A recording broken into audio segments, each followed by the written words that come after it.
талқылаудың басым каналын есепке алуда ағартушы Тайыр Жомартбаевтың еңбегін насихаттау. Осы баяндаманың тезисі ретінде Ушинскийдің мына сөздерін алып отырмын. Мүмкіндігінше балалар өз бетінше оқуы керек, ал мұғалім осы тәуелсіз процесті қадағалап, оны материалмен қамтамасыз етеді деп, яғни біздің қазіргі жаңартылған білім беру бағдарламасының осындай сипаттап айтқан екен. Және де адам өзінің оқығанның 10%-ін, естігенінің 20%-ын, көргенінің 30%-ын еске сақтай алады. 50-70% топтық талқылауға қатысқанда, ал 80% проблемаларды өз бетінше анықтаған кезде ғана есінде сақталады екен. Орта сынып оқушылар үшін ақпаратты қабылдаудың тәсілі әдеттегідей емес. Оқушының ақпаратты қалай қабылдайтынын білу неге маңызды? Сабақта мұғалім балаларға қабылдаудың әртүрлі арналарын, яғни көру, есту және кинестетикалық каналдарын ескере отырып, ақпаратты ұсыналады. Одан кейін әрқайсысы осы хабарламалардың кем дегенде бір бөлігін білуге мүмкіндіктері бар. Бұл әдеттегі жағдай. Бірақ егер де мұғалімде, оқушыда екеуі де визуал, немесе екеуі де аудиал болса, онда бұл процесстің тиімділігі артар еді дейді. Енді жаңа атап өткендей, ақпаратты қабылдаудың басым үш арнасы ол визуалды, аудиалды және кинестетикалық. Яғни ол дифференциациялаудың бір түрі. Енді біз аудиалдарға қандай тапсырмалар ұсыналады екенбіз? Яғни ол көбінесе дауыстап оқу, түсіндіру, яғни талдау тапсырмалары, салыстыруға арналған математикалық диктант, яғни сөз жұмбақ. Ал визуалдарға ұсынылатын тапсырмалардың түрлері, ол көбінесе жазба түріндегі тапсырмалар, компьютерлік бағдарламалармен жұмыс жасау, безендірілген карточкалар, немесе дәптермен, оқулықпен жұмыс жасау, компьютермен сұрақтарға жауап беру деген секілді тапсырмалар. Ал кинестетиктер, олар көбінесе нақты нұсқаулары бар. Мысалға, алгоритмді бар тапсырмаларды орындау, модельдеу, бірнеше шешімді табу, сурет салу, қайта есептеу, зерттеу. Яғни бұл кинестетиктер көбінесе зерттеу жұмысына бейім болады екен. Енді сіздерде сұрақ тууы мүмкін, осы типті мысалы қалай анықтаймыз деп. Осы типті анықтау үшін мысалы маған психолог көмектесті, өзінің әдісі бар. Ол әдіс, ол кісінікі, мысалға Ефремцеваның қабылдаудың түрлерін анықтауға арналған сауалнама деп, сол кісі маған анықтап, зерттеу кезінде анықтап берген болатын. Және де осы қабылдау арнасы әрдайым өзгеріп отырады екен. Енді нақты бір мысал тақырып ретінде қарастыратын болсақ, мысалға 5-ші сыныпта өткізілетін жай бөлшектерді қосу, азайту деген тақырыптан мысалға визуалдарға мынандай тапсырмаларды ұсынуға болады екен. Жаңағы слайдта осындай әдемі безендірілген, осындай формуласын жазып, астына мысал келтіріп, немесе қандай да бір мынандай фигураны бөліктерге бөлу арқылы, мысалға қызылмен боялған бөлік қандай бөлікті құрайды, мысалға жасылмен боялған бөлігі қандай бөлікті құрайды. Осыларды қосқан кезде бізде мысалға қандай неше шығады деген секілді осындай яғни тапсырманы ұсынуға болады. Келесі мысалға кинестетиктерге, енді ол бағана айтып өткендей, зерттеуге бейім болғандықтан оларға мынандай тапсырма ұсынуға болады екен. Мысалға сандар, бізде олар 1, 2, 5, 7, 8 деген сандар беріліп, нұсқаулық және нұсқаулық берілген. N-нан M ол дұрыс бөлшек, егер M N-нан кем болса. Яғни осы карточкалардың көмегімен дұрыс бөлшектерді жазып, оларды қосуға және азайтуға есептер құрастыру.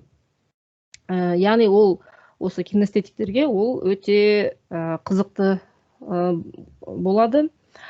Және аудиалдар. Енді аудиалдар атап өткендей, көбінесе жаңағы аудио, немесе талқылау, немесе бір өлең айтатын сондай бір балалар болады аудиалдардың ішінен. Яғни осыған байланысты бөлшек сандарды қосу ережелері деген өзіміздің өңірлік ғалым ағартушы Тайыр Жомартбаев осындай өлең шумақтарын құрастырған екен. Мысалға, біріншісі бөлімдері әртүрлі бөлшектерді қосу дейді. Бөлшекті бөлшек санға қосу қол, қосуында бұл санның бар екі жол. Егер бөлімдері ортақ болса, алымын алымына қос, бөлімі сол деп. Енді мына жерде мен тек екі ғана шумағын келтіріп отырмын. Ал бұл өлеңдер жинағында осы бөлшектерге қолданылатын амалдардың барлық түрлері қамтылған. Жаңағы қосу бар, азайту, көбейту, бөлу, натурал саннан азайту, одан кейін аралас сандарды қосу, азайту деген секілді көптеген жаңағы өлең шумақтары бар. Енді осы Тайыр Жомартбаев туралы тоқтала кетсек, ол кісі 1884 жылы осы Семей облысына қарасты Абай ауданының Мұқыр деген жерінде дүниеге келген екен, Тобықты ішінде Көкше руынан. 1912 жылы Семейде балаларға жеміс деген педагогикалық кітабы баспадан шығарылып, 1916-27 жылдары Зайсан қаласында мектеп мүдірі болып, ұстаздық, әдеби шығармашылық жұмыстармен шұғылданған екен.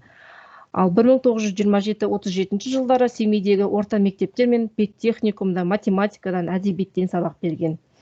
Ақын ұстаздың бөлшек сандар ережелері атты өлең шығармасы шәкірттер жадында жатталып, ел арасында кеңінен тараған екен.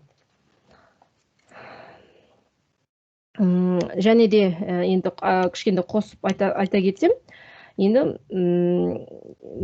былайша айтқанда Қажы Нұрсұлтанович менің ұстазым, өзімнің кураторым болған кісі, дипломдық жұмысымның жетекшісі болған кісі.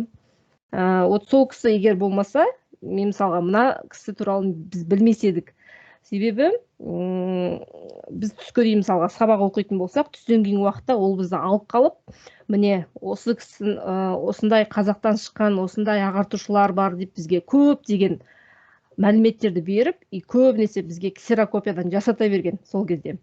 Біз оны ол кісі еще жай ксерокопия жасатып қана қоймай, ол қай жерден алынды, қай беттен алынды, және де ол кісі былай ерекшелеп отыратын, міне мына жері негізгісі, мына жері деп өзінің қолындағы жүрген әдебиеттердің барлығын қараған кезде солай түртіліп, астылары сызылып жүретін. Сондағы міне осы Тайыр Жомартбаев, жаңағы бағында атап өткен Садуақас Хасенұлы Боқаев, мысалы Әлімхан Ермеков деген секілді көптеген ағартушы ғалымдарды бізге танытып кеткен осы Қажы Нұрсұлтанұлы болатын. Енді осы баяндаманы қорытындылай келе, яғни математиканы оқыту, ақпаратты қабылдаудың басты мағынасын ескере отырып, балаларда сәтсіздік, қорқыныш сезімдерінің жоғалуына, өйткені оқушы өз бетімен жұмыс істеуге мүмкіндігі болады, және де тапсырманы өзінің тіліне аударады.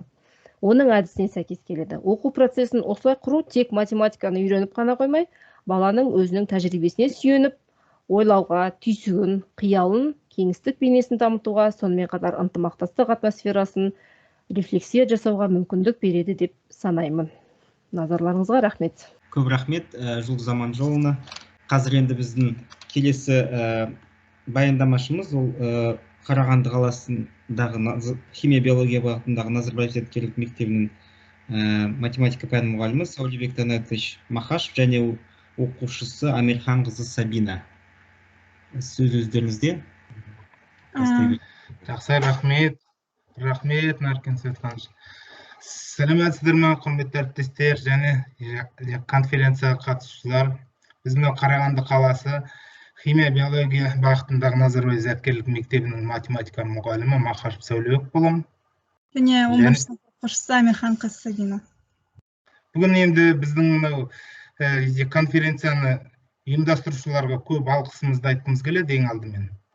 Және біздің баяндамамызды ескеріп қабылдағандарыңызға да көп рахмет.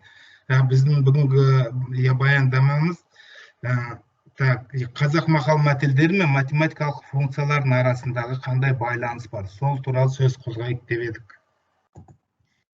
Қазіргі жасөспірімдердің сөздік қоры жеткіліксіз болғандықтан, қазақ тілінде өз ойын көркем жеткізуде қиналады.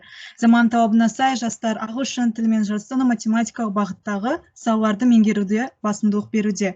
Халқымыздың сөз мәйегі мақал мәтелдердің астарлы мағынасын түсіну арқылы математика ғылымын еркін меңгеріп қана қоймай, көркем әрі образды сөйлеу дағдымызды жетілдіруге болады.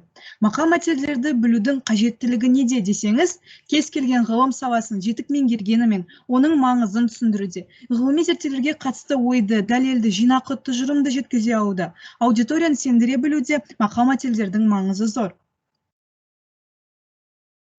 Сіздер білесіздер, қазіргі білім беру стандарты бойынша функция 6-7 сыныптарда өтеді. Енді біздің тәжірибемізге саралап қарайтын болсақ, ол жастағы оқушылардың жас ерекшеліктеріне қарай функцияны бірден анықтамасын айтып, қасиеттерін айтып, айта беру өте қиын. Сондықтан да мен ойлаймын, біз ойлаймыз мақал мәтелдер арқылы осы функцияны түсіндірсек қалай болады. Енді олардың байланысын нақты мысалдар негізінде айтып өтейік. Функция түрлері мен мақал мәтелдердің салыстырмалы түсіндірмесі. Сол жаққа назар аударсаңыздар, бұл жерде функция графигі бейнеленген. Осы графикті балапан ұядан не көрсе ұшқанда сонылер мәтелі мағынасымен түсіндірейін. Міне Y осіндегі ер жеткен бала бейнесі, X осіндегі оның отбасында алған тәрбие беруіне тәуелді. Яғни, болашақта кім болатыны, қандай азамат болып қалыптасатыны, қандай тәрбие алып шығатыны, отбасыдағы әке мен ананың берген тәрбиесіне тікелей байланысты. Сонымен қатар осы тақырыпта біз бірнеше функция мақал мәтелдерін көрсеттік. Және де оң жаққа назар аударсаңыздар, бұл жерде кеммейтін функция бейнеленген. Яғни, көп дауыс қосылса, бір дауысты жоқ қылады деген мақалмен түсіндірейін. X осіндегі адам саны артқан сайын, Y осіндегі дауыс қаттылығы да артады. Яғни, ол еш уақытта кемімейді. Енді өспелі функцияға назар аударсаңыздар, бұл жерде жақсы болсаң, жақының көп мақалының графигінде түсіндірейін. Яғни, адамның саны X осіне, ал Y осіндегі бұл адамның қасиеті. Яғни, неғұрын адамгершілігі мол, білімді, өнерлі, көпке қол ұшын созатын жомарт болсаң, достарың да, айналадағы жақсы адамдардың да жинау ықтималдылығы артады. Бұл функция түрін сипаттайтын тағы да бірнеше мақал мәтелдерді көрсетеміз. Енді шенелген функцияларға ауысайық. Бұл жерде сол жақта ұлға 30 үйден, қызға 40 үйден тыю мақалы көрсетілген. Бұл жерде FX түзуі, бұл қисығы бұл қазақ отбасына тәрбиеленген бала болып табылады. Және олар 30 үй, 40 үй түзулермен шектелген, яғни олар тәрбиеге жат іс-әрекеттен жасаулардан екі жақтан шек қойылады. Ал оң жақтағы жоғарыдан шенелген функцияға назар аударсаңыздар, бұл жерде FX түзуі бұл адам, ал M түзуі ел болып табылады. Яғни ерден аспақ болсан да, елден аспақ жоқ мақалына қарайтын болсаңыздар, адамдар санаулы адамдардан білімі, атақ абыройы, тәжірибе, дәулеті, қызметі жағынан осса да, ол біртұтас елден, біртұтас халықтан жоғары болмайды.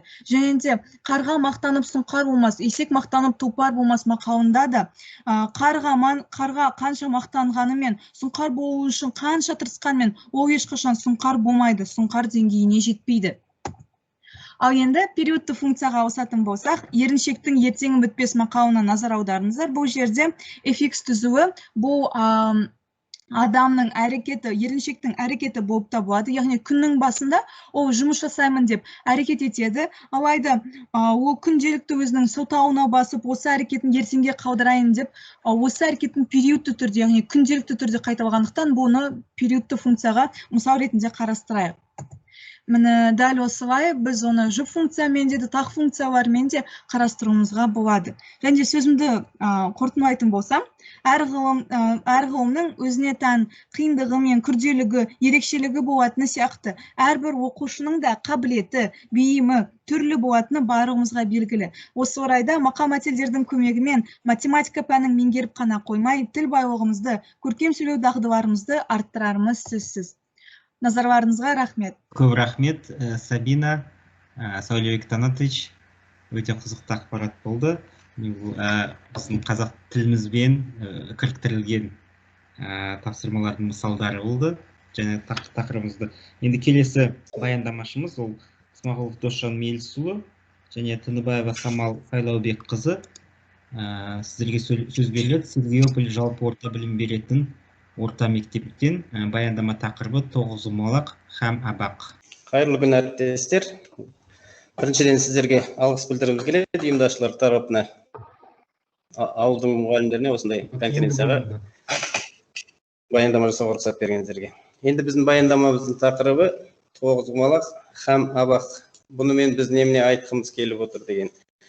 Жалпы тоғызқұмалақтың құрылымы халықаралық абақтарға өте ұқсас. Бізде қазір жалпы халықаралық абақтардың ішіндегі ең дамығаны мысалы Қытайдың Соньпаны менен жапондардың тарабаны ғой, жалпы есептеу құралы ретінде. Енді біз сол абақты есептеу құралы ретінде сол абақтардың абақ-құмалақты сол абақтардың қатарына қосқымыз келеді. Біз енді бұл құралға абақ-құмалақ деген атауды өзіміз беріп отырмыз. Бұл жалпы негізі бастауыштан бастап балаларға сан құрылымын оқытуға ең тиімді құрал деп есептейміз. Енді бұл құрал туралы мен ең алғашқы мағлұматты осы Қажы Нұрсұлтанұлынан алған болатын.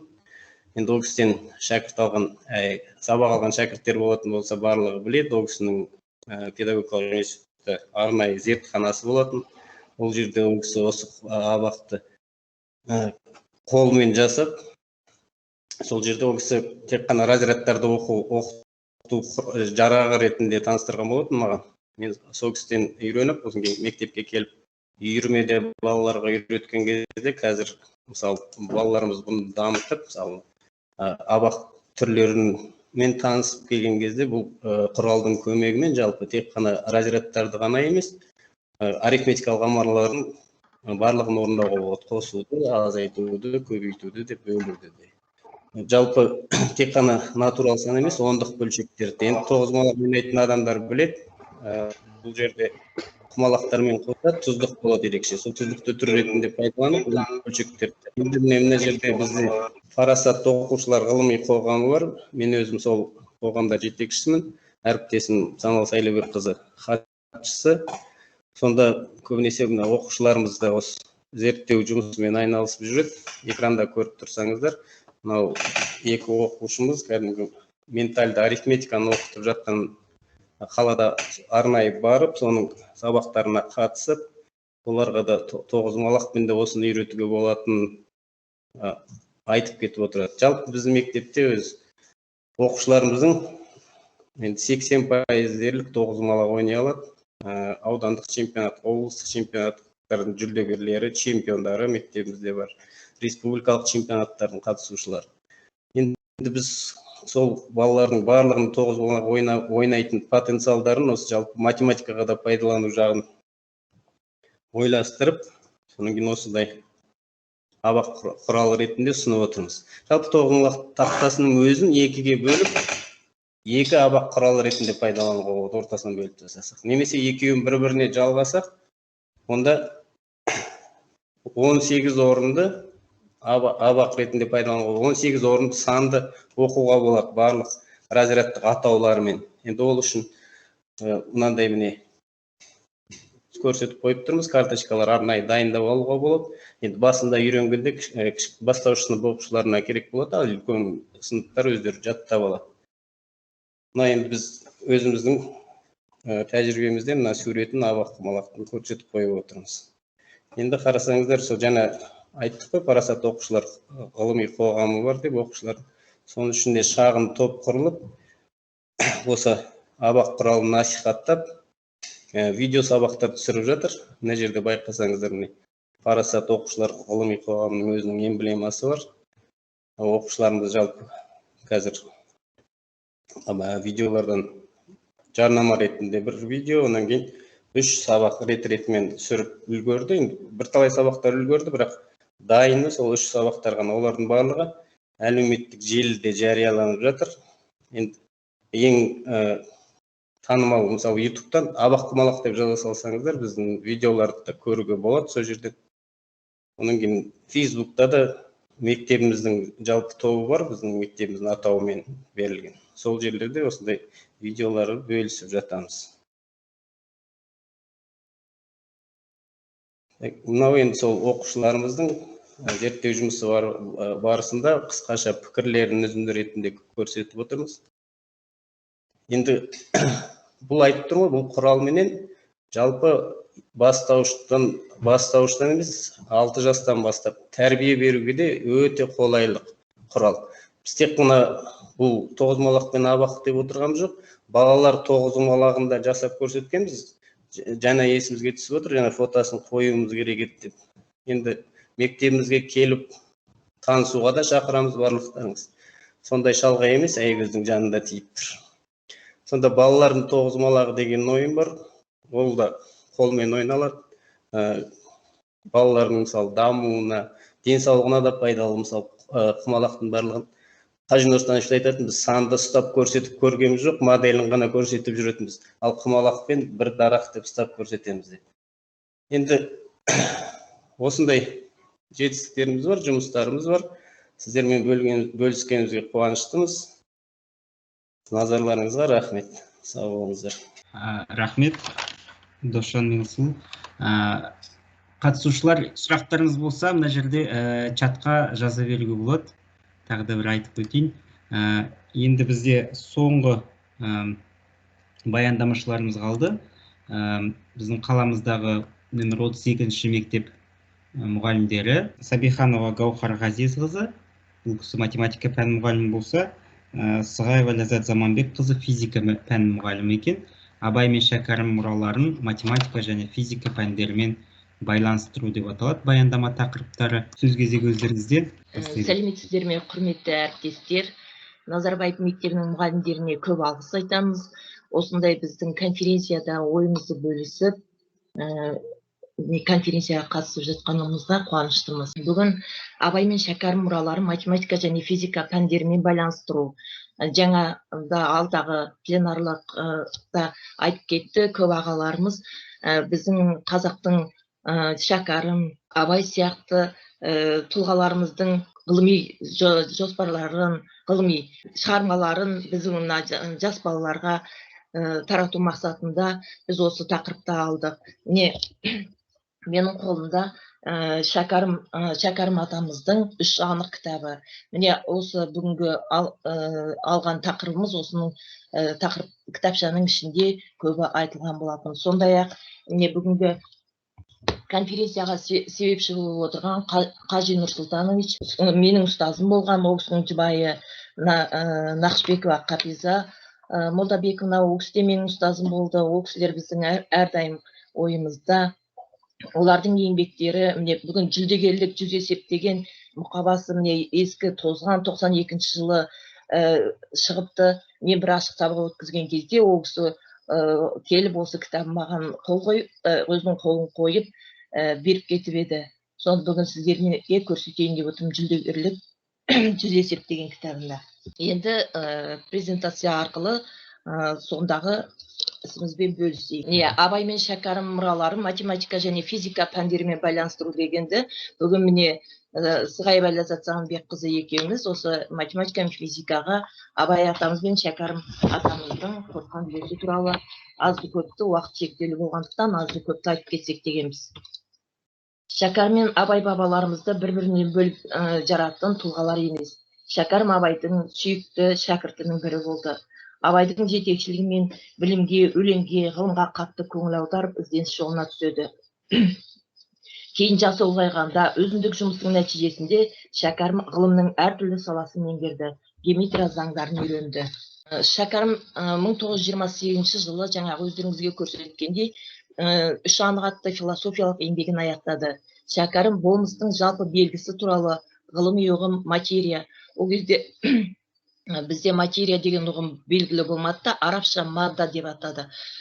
Материя жөнінде былай деп бастайды. Елді біліп жаратқан еде жоқ, өлген соң өмірде жоқ деген жолдың түбінде осы барлық әлем неден бар болды деген ойдан шыққан төменгі сөзден мәлім болды. Ескі заманның білімділері әр нәрсені түпкі негізі неден жаралғанын тексеріп, түп негізі 4 нәрсе. Олар от, су, топырақ, ауа деген көзқарасы грек философтарының материяның мәңгі өмір сүретін 4 элементі жер, су, ауа және от пікірімен сәйкес келеді. Біздің заманымызға дейін өздеріңіз білесіздер 360 жылы Платон Тимей атты трактатында жер, ауа, су және от атомдары белгілі дұрыс көпжақтардан тұратыны жайлы айтып өткен. 18 ғасырда ол жайында Шәкәрім атамыз да әрдене көзге ілінбейтін кішкентай ұсақ бөлшектен, яғни әрбір элемент белгілі геометриялық формаға ие болатын атомдардан тұрады. Атомдардың өздері үшбұрыштардан тұрады. Яғни ең қарапайым математикалық фигура деген ойы ежелгі грек ойшылдарының көзқарастарымен ұштасады. Платон мысалы эфирдің атомы додекаэдр сияқты, жердің атомы гексаэдр, яғни куб сияқты, судың атомы икосаэдр, ауаның атомы октаэдр, оттың атомы тетраэдр сияқты деп Платон өзінің трактатында айтқан. Міне біздің Шәкәрім атамыздың атомдары туралы айтқаны осы кісінің ойымен сәйкес келеді. Міне Шәкәрім атамыздың философиялық ойы осы бұрынғы грек ғалымдарының философиялық ойларымен сәйкес келеді. Жаңағы айтқан Платон, грек ғалымы Платонның ойымен мұнда да сәйкес келді. Енді қазақтың жыл қайыру ережесінің математика королінің көзқарасымен сәйкестігі. Заманында математика королі атанған әйгілі Карл Гаусс бастап қалаған қалдықтар математикасы бұл күнде салыстыру теориясы деп аталатын тұтас бір ғылыми өркенді сала болып саналады. Қалдықпен бөлу теориясы бойынша А тең В көбейтілген Q қосу ер формуласы арқылы есептелінеді. Бұл бәрімізге белім. Бұл формула қазақтың мүшелеп жыл қайыру ережесіне сай В тең болады 12 көбейтілген N қосу ер. Осы формулаға сүйенген Шәкәрім Абай ғұламаның жылы дүниеге келгенін есептеген. Мұндағы өздеріңіз білесіздер, қазақтың жыл қайыруы ең бірінші мүшелі жас 13 жас деп есептеледі. Бұндағы 13 жас дейтіні іштегі жыл бір жас деп есептеледі екенде 13 жыл. Оның кейінгі 25, 37 деген сияқты 12-ні қосу арқылы келесі жастарды, мүшелі жастарды есептеген. Сонда біздің Шәкәрім атамыз Абай ғұламаның жылы дүниеге келгенін есептепті. Енді математика ғылымы Абай шығармаларында. Абай мен Пифагор ілімінің байланысы. Абай жұмбағы былай дейді. Алла мықты жаратқан 8 батыр, баяғыдан соғысып әлі жатыр, кезек-кезек жығысып жатып тұрып, кім жығары белгісіз түбінде ақыр. Шешуін айтады. Мұны тапсам ойланып ақын деңіз, табалмасам ақылды болар неміз. Қыспенен жаз, күнменен түн, тақпенен жұп, жақсылық пен жамандық болады 8 деген екен. Енді осының Пифагор іліміне қаншалықты байланыстылығы барын көрейік. Абай жұмбағының түп төркіні арғы замандық ұлы математик Пифагор оқуына ұштасады. Пифагордың пікірінше бүкіл дүние 10 түрлі қарама-қарсы жұптас бастапқылардан тұрады. Шектілік пен шексіздік, тақ пен жұп, жалғыздық пен көптік, оң мен сол, ер мен әйел, тыныштық пен қозғалыс, түзу мен қисық, жарық пен түнек, жақсы мен жаман, шаршы мен ұзыншақтық. Пифагор жұптармен қатар бар жоқ, ақ қара, әке шеше, ақиқат жалған, оң теріс, 1-0 тағы сол сияқты. Бастапқы ұғымдар негізінде математикалық логика, ықтималдық теориясы, хабарламалық білім мен техника негіздері, симметрия сыры сияқты ғылымдар мен оқулықтар пайда болды. Әрине Абай атамыз бен Шәкәрім бабамыздың одан басқа да көптеген еңбектерінде осы ірі математиктердің философиялық және физикалық математикалық ойларына сәйкес келіп жатқан жұмыстары өте көп. Оның бәріне тоқталу мүмкін емес. Уақыт шектеулі болғаннан кейін енді келесі кезекті әріптесім Ләззат Сығаева Ләззат Самынбекқызына берейін. Сәлеметсіздер ме? Бүгінгі конференцияға қатысушы қонақтар. Мен сөзімді жалғастырайын. Абай шығармаларында физика ғылымының қандай байланысы болғандығын сіздерге ұсынбақпын. Абай атамыздың кейбір өлеңдерін физикалық тұрғыда қарастырып көрсек, желсіз түнде жарық-ай, сәулесі суда дірілдеп деген өлең жолдарын жарықтың шағылуы тақырыбын өткенде қолдануға болады екен байланыстырып.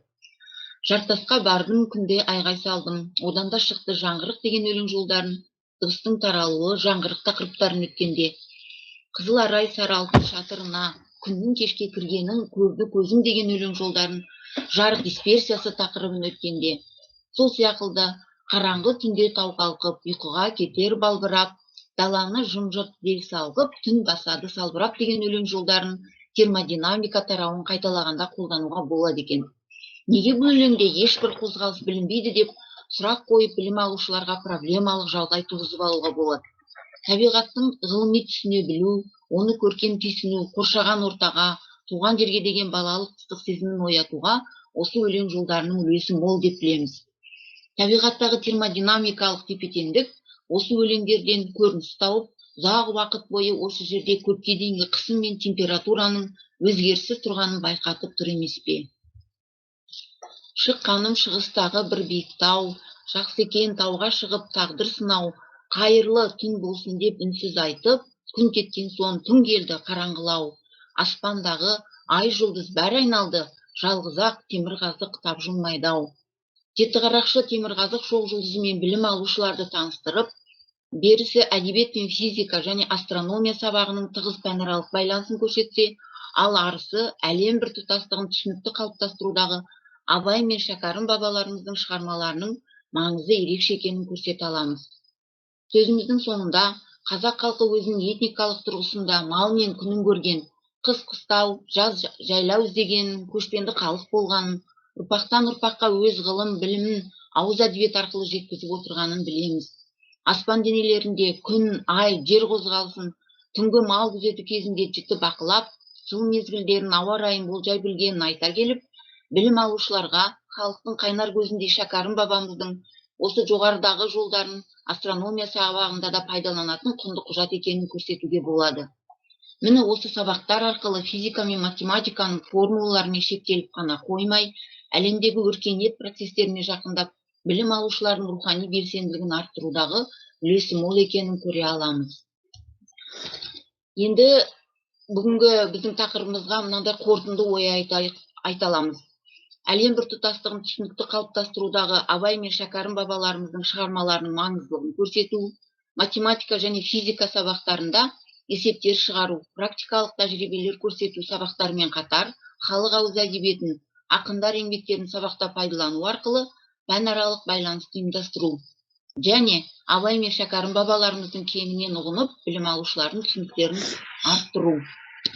Назар салып тыңдағандарыңызға рахмет. Көп рахмет сіздерге. Гаухар Ғазизовна және Ләззат Заманбекқызы болды бұл. Бұл біздің жаңағы секциямыздағы соңғы баяндама болған болатын. Енді сұрақтарға келетін болсақ, бізде мына жерде көбінесе сіздерге алғыс білдіріп жатты тыңдаушылар. Өз сабақтарыңызда осы өлеңдерді нақты қалай қолданыңыздар, сол жайлы айта аласыздар ма дейді. Және ол балаға қалай әсер етеді. Бұл енді барлық біздің жаңағы баяндамашыларға қатысты шығар. Қысқаша бір мүмкін бір қандай да бір өздеріңіздің тәжірибелеріңізбен бөлісе кетесіздер ме? Бұл жерде енді соңғы баяндамашыға емес, жалпы 4 баяндамашыға да бір сұрақ. Жалпы осы қолданып жатқан жаңағы дүниелеріңіз сапаға әсер ете ме, оқушылардың білім сапасына? Сол жайлы сұрайын. Мен Досжан Смағұл жауап беріп көрейін. Біз енді жаңа баяндамамызда да жауап беріп кеттік. Жалпы айтып отырмыз ғой, бұл жерде қосу, көбейту, азайту, жалпы математиканың арифметикалық амалдарын 5 жастан 6 жастан бастап үйренуге осы абақтың көмегі зор. Жалпы математикалық дамуына зор ықпал қоса алады. Оны айтып отырмыз, біздің тәжірибемізде бар. Бірталай балалар бар бізде, жаңа бұрынғы қазір әлемде дамып жатыр ғой ментальды арифметика. Бұл қазақтың ауызша есепке үлкен көмегі зор. Жақсы, тағы да міне. Мына жерде бізде енді жәнегі өлең жолдарына байланысты бір сұрақ қойып жатыр екен әріптестер. Енді бізде бұл жерде мысалы дыбыстың таралу деген тақырыпты өткен кезде физика ғылымында жартасқа бардым, күндайғай салдым, одан да шықты жаңғырық, естісем үнін білсем деп жөнін көп іздедім қаңғырып деген өлең жолдарында балаларды бұл жерде тек қана біз математика мен физиканы тек қана есеп шығару деп қана түсінбей, бұл жерде пәнаралық байланыс, балалардың қызығушылығын арттыру мақсатында кейбір балалар бізге әдебиетке жақын болып келеді мысалы. Оларды да сондай пәнаралық байланыс арқылы осындай өлең жолдарын ұсынамыз. Бұл жерде тағы да мысалы жаңғырық деген не? Ашық жазық далада жаңғырық бола ма? Талғыл жерде қалың көр көшкіні адам даусынан көшеді екен, неге деген сияқты әртүрлі қызығушылық сұрақтарды қойып, сабаққа деген кішкене қызығушылықтарын арттыру мақсатында қолданып отырамыз. Жаңа көрсеттім ғой, жүзігерлік, жүз есептеген Қажы Нұрсұлтановичтің кітабы. Бұл сабақта көбіне пайдаланамыз. Әсіресе сабақтан тыс уақыттарда, апталықтарда, факультатив сабақ өткізген кезде осы кісінің еңбегімен көп пайдаланамын. Өйткені балаларға жақсы түсінікті, жаттық, біздің қазақта біз ылғи айтамыз ғой, грек, латын математиктері, француз математиктері деп. Бізде де қазақта осындай мықты математиктер бар екен, ол кісілердің де әртүрлі ойлар айтқандығын осы кітаптардың ішінде де айта берсек, кітапта есептері де көп. Соны көбіне факультатив сабақтарда, қосымша сабақтарда, әсіресе төменгі 7-8 класс оқушыларына пайдалануға болады. Жоғары класстарға да пайдалануға болады. Бұнда даже тригонометрия жөнінде де айтылғандары бар. Дәл сабақтың үстінде енді уақыт кетірмес үшін көбіне сол факультатив, қосымша таңдау пәндерлері бар бізде қолданылатын. Солар кезде, сол сабақтарда біз көбірек пайдаланамыз. Мен өзім осы Қажы Нұрсұлтанұлының кітабын көп пайдаланамын. Тыңдаушылардан сұрақтарыңыз болса?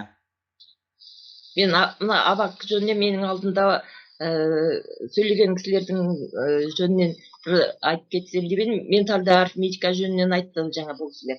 Сол ментальды арифметикада Семей қаласында мен біраз уақыт сабақ бердім. Сонда оқушыларға өте жақсы әсер етеді екен. Егер үйреніп алатын болса, бала сол ментальды арифметикада оқыған бала біз классқа келгенде басқа балаларға қарағанда ерекше есептейді. Олар әлгі қолдарымен саусақ, онда адамның біз жарты сол жақ мидың сол жақ жарты шары, оң жақ жарты шары дейді ғой. Сонда бізде ойлаған кезде бір жақ оң жағы суре салған кезде бір сол жақ жарты шар жұмыс істейді дейді. Ал мынада ментальды арифметикада екі жақ бірде жұмыс істегендіктен адамның ойлау қабілеті өте жақсы дамиды екен дейді. Сонда осы оқушылар, ментальды арифметикаға қатысқан оқушылар басқа оқушылардан ерекшеленіп тез есептейді. Қосу, азайту, көбейту, бөлу деген. Жаңа сіздердің ментальды арифметиканы айтқаннан кейін мен соны қоса айтып кетейін деп жатырмын. Баяндамаларыңызға рахмет. Жақсы, ұнады, сіздерге де көп рахмет. Енді мен де бір ауыз сөз жалғастырайын деп тұрмын. Гаухар Ғазизовна, мен мынандай осындай үлкен іс-шараны ұйымдастырып жатқанына Назарбаев мектебінің мұғалімдеріне үлкен рахмет айтамыз. Бұл енді мынандай заманда онлайн түрде үлкен іс-шара өткізіп жатсыздар. Біздің баяндамамызды қосып жатсыздар. Оған да тағы алғыс айтамыз. Енді алдағы еңбектеріңізге шығармашылық табыстар тілейміз. Қашанда алдағы уақытта сіздермен тағы байланыста боламыз деп сенеміз. Рахмет сіздерге. Мен айтсам бола ма, Нареке, бір сөз? Көп рахмет. Смағұлдан Досжан деген азаматымыз Аягөзден айтып жатсыз ғой. Расында өте ризамыз осындай тоғызқұмалақ пен абақ ұлттық ойындарды дамыту арқылы оқушының логикасын дамытып жатқаныңызға. Бұл шын мәнісіндегі өте өзекті проблемасы. Енді жаңа айттыңыз, сол республикалық, облыстық деңгейлерде нәтижелер көрсетіп жатыр, Бұл жалпы тоғызқұмалақ ойынынан.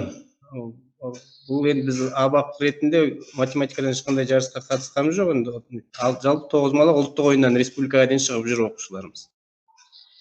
Мен білетінім, просто осы бізде мектепте оқып жүрген кезде менің бір бауырларым осы Семейде тоғызқұмалақпен ойнады. Олар енді мектептен өзіңіз айтпақтай математикадан керемет көрсетпесе, дәл сол балалар бірақ есеп қисапқа өте мықты болды. Олимпиада ештеңке қатыспаса, қазір осы қаламыздағы ең мықты бизнесмендер болып алды да. Сондықтан сіздер керемет еңбек етіп жатсыздар деп ойлаймын. Жалпы жаңа біздің оқушыларымыз осы жағынан да дәлелдеп жатыр ғой. Тоғызқұмалақ дүние моделі деп жаңа айтып отырған әлеуметтік желідегі видеоларымызды көрсеңіздер, мен өткенде қосымша материалдар ретінде де салғам осы 4 видеоны.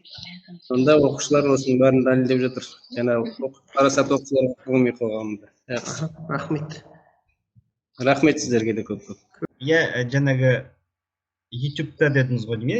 Енді мен ең оңай YouTube деп отырмын, өйткені абақ-құмалақ деп жаза салсаңыз YouTube-тан атып шығады. Ал енді қажет десеңіздер, ссылкаларын сала аламыз. Жақсы, рахмет. Сонымен секция жұмысын тамамдап, осы жерден содан кейін сол пленарныйда жалпы қорытынды шығарайық. Барлықтарыңызға рахмет, баяндамашылар, тыңдаушылар.